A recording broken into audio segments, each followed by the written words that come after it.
Nnamdi Kanu takes his case to UK. As you can see in this Sahara report, Tinubu-led Nigerian government is set to face court action in UK over defiance of UN order, imprisonment of Nnamdi Kanu. Let's look at the story. This story is by Sahara reporters.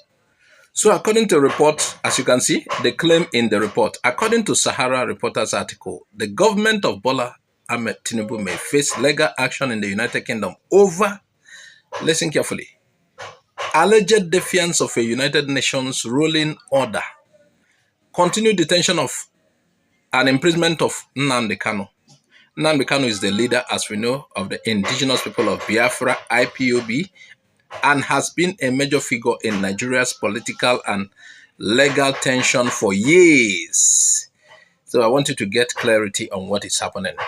Here is what the lawsuit is about. Here are the key points. First, from the report and related claims, a group of UK-based legal actors, lawyers are reportedly preparing court actions.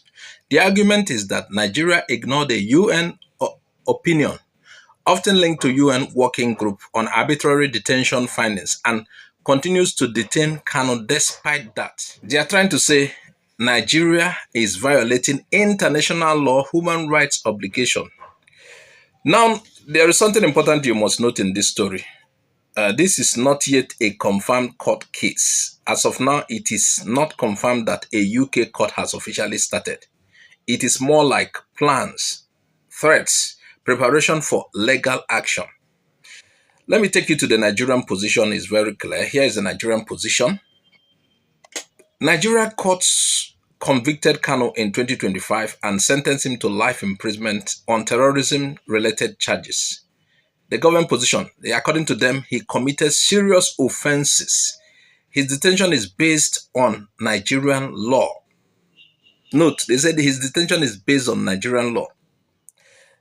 Now, putting this from an international angle, the controversy comes from his extraordinary rendition from Kenya. That was in 2021. Now, the other one is claim of human rights violation. Some international bodies and activists argue his detention process was unlawful.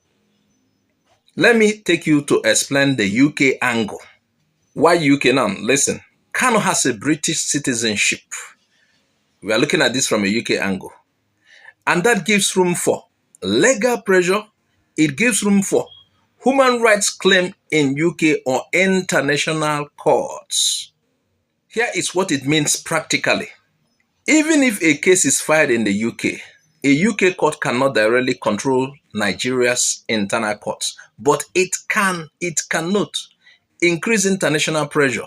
It can trigger diplomatic legal consequences, and it can influence global opinion. This is where I think they are hinging on to those who are trying to sue. Now, here is the bottom line. This particular report is partly true, but it is still in the developing stage. There is no solid evidence yet that a full UK court has begun. What exists now is legal threats, preparation, advocacy stage.